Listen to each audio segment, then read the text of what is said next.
quando o médico veio, foi um dia que eu não posso esquecer. Meu filho na época tinha 7 anos e minha filha 6. Eu chego a me emocionar, vocês me desculpem, mas vem à tona tudo aquilo, né?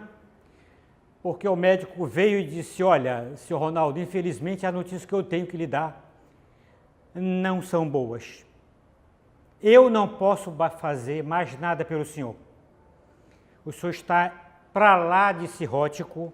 O procedimento na fila de transplante é por antiguidade e, sinceramente, não vai dar tempo para o senhor. Quando eu me vi como usuária, porque eu sou uma paciente portadora de doença coronariana, quando estava no CTI, eu fraquejei muito, muito, absurdamente muito. E quando eu estava lá, sozinha, sem ter ninguém que poderia ficar do meu lado e muito frágil, né? Eu vi quão fortes são esses pacientes, quão bravos eles são. E isso me deu uma força muito grande, mas assim, muito grande mesmo, de viver. Essa reflexão, estar no lugar do outro. Como que a gente pode diminuir essa ansiedade de estar doente, fragilizado, né? Até na própria reunião, um paciente falou da segurança emocional, em que a gente vê que a gente vem para cá, a gente perde todas as nossas forças, a gente perde a nossa referência.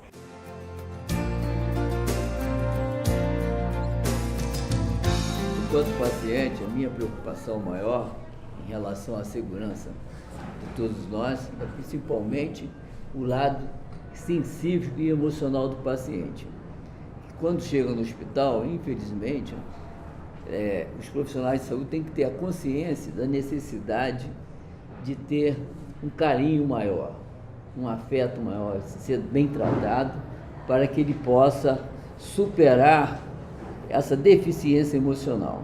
Conheci a comissão, até entrou no hospital, tinha uma plaquinha na entrada dizendo Comissão dos Direitos dos Pacientes. Eu falei, comissão? Isso deve ter mais ou menos 11, 12 anos. A data certa eu não me lembro. Na doença é mais fácil, né? Mas a data... E eu fiquei intrigado com aquilo. Aí entrei, perguntei um senhor que estava lá, que tratava de outro assunto. Não, é aqui nessa sala ao lado. Mas o senhor não pode falar porque a comissão está reunida. Por que eu não posso falar? E aí a gente começou todo um trabalho dentro do hospital, com os profissionais e com os trabalhadores, com a discussão do direito dentro da unidade de saúde. Nessa mesma época também nasce o programa da qualidade e nasce também a ouvidoria aqui dentro do hospital. Então foi um movimento grande de controle social dentro da unidade. O nosso ponto-chave, o nosso foco e objetivo principal é o paciente. Então, que todo mundo possa, independente de ter estrutura ou não, mas buscar o que nós temos de bom, o que nós temos de positivo para tratar o paciente, para deixar ele são e melhorar a qualidade de vida dele, porque a gente sabe que saúde não é só falta da doença, mas é um contexto em que o paciente vive. Nessa unidade de saúde, a gente é como mágico, né? A gente trabalha com o que a gente pode, a gente luta mesmo pelos direitos, por tudo aquilo que a gente conhece que dizem, muitos dizem, mas no papel é lindo, mas na prática não acontece. Pode acontecer sim. A partir do momento que a gente está aqui hoje, que a gente se disponibilizou, quase um dia, né, a manhã toda, pegando a parte da tarde, para estar aqui conversando, discutindo, vendo o que é melhor para o outro, porque a gente tem que se pôr no lugar do outro. É a mudança do horário de visita, né? Aquela proposta do horário de 3 às 6. E aí a gente vai discutir depois quais as abordagens e as dificuldades dessa mudança, né? Com o revezamento para a gente poder trabalhar essa ampliação. A metodologia da comissão ela é pautada nos princípios da Política Nacional de Humanização.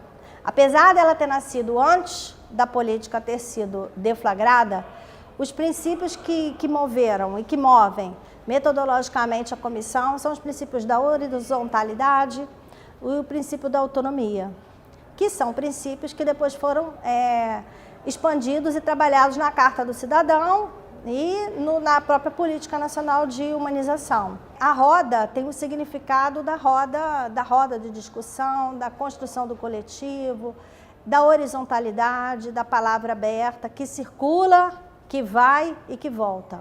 E o objetivo é fazer com que esse circular de propostas e de discussões, a gente possa atingir a gestão. Quando nós trazemos o paciente para ouvi-los, os pacientes nos dizem coisas assim que muitas vezes ninguém tinha pensado. Então é fundamental essa interação, é fundamental ouvir essa demanda deles. E é importante quando nós, alunos e residentes, estarmos inseridos nesse grupo, porque desde o início da nossa atuação profissional a gente já levanta essa questão e, como o nosso colega falou, o resultado final vai estar no paciente, na melhor qualidade de assistência do paciente, e o grupo nos permite estar trocando saberes, não só com os profissionais, mas também com os nossos usuários, com nossos pacientes. Essa é a nossa esperança, que esses jovens que estão vindo agora, que estão participando também, esses pacientes novos que estão chegando, que eles levem isso adiante para que daqui a algum tempo a gente não tenha mais necessidade de ter uma comissão de direitos do paciente, não no nível que a gente atua atualmente, mas que seja uma comissão para conquistar novos campos, novos espaços e novos ganhos, e não as coisas básicas que muitas vezes a gente debate, tenta resolver e solicita.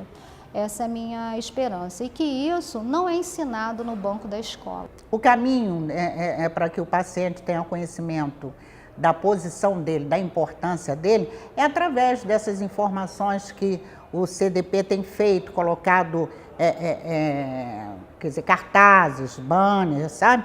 É através disso, aquela coisa, é aquele tratamento de sublimação.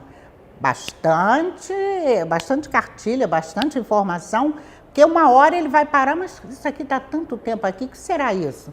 E vai prestar atenção e vai tomar conhecimento, né? É através do conhecimento que ele vai saber o que ele é. Mas o resultado maior que isso pode ter é o significado de que, perante um hospital deteriorado fisicamente, você tem usuários, né, que chegam para os profissionais com propostas interessantes, com vontade. Nosso hospital precisa viver, porque nós precisamos dele, né? Nós queremos que ele seja um hospital vivo, nós queremos aprender, nós queremos oferecer nossa força, nossa cabeça, né, nossa proposta aqui.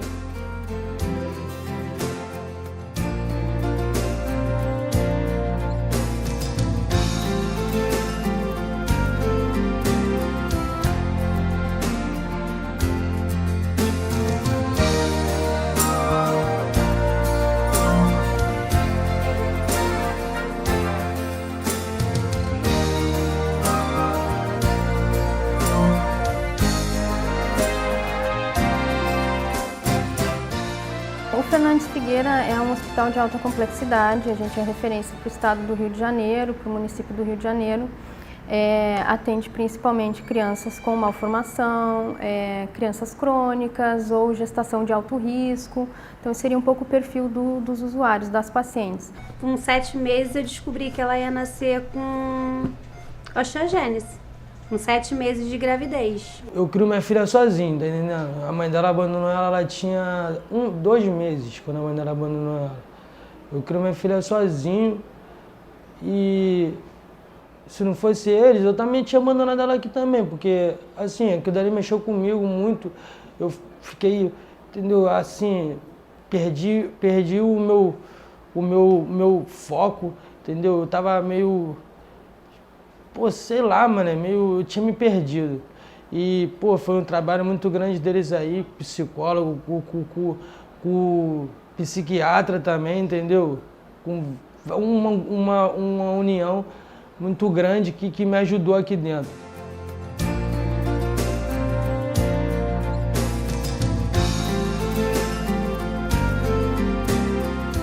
A cogestão, ela é determinante no cuidado que a gente exerce, uma vez que quando você tem a oportunidade de partilhar as necessidades e a tomada de decisão dos problemas que porventura aconteçam, isso ajuda muito na assistência, porque você tem a oportunidade de trazer à tona, assim, para o gestor aquilo que a ponta tem de dificuldade. Com a entrada dos colegiados e com a ampliação, digamos, da responsabilização sobre as ações, uma coisa bem palpável foi a necessidade de efetivamente se pensar de forma ampliada a atenção, de se discutir em equipe, de se trabalhar em equipe, não no sentido de uma linha de montagem, mas no sentido de se deliberarem, de se combinarem, da tentativa de construção de soluções que sejam coletivas. Antes, se uma criança, uma criança internada ou um adolescente tinha um problema que eu identificava como um problema social, esse problema era só meu, né? Era só da assistente social. E eu até brincava dizendo, olha, a questão é social, não é do serviço social, é um pouco mais complexa.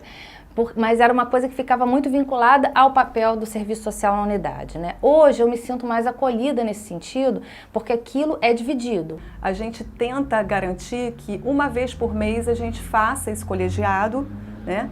Ainda que com pautas menores ou maiores, não importa, mas é garantir o espaço, né, ali de interlocução entre as pessoas, né?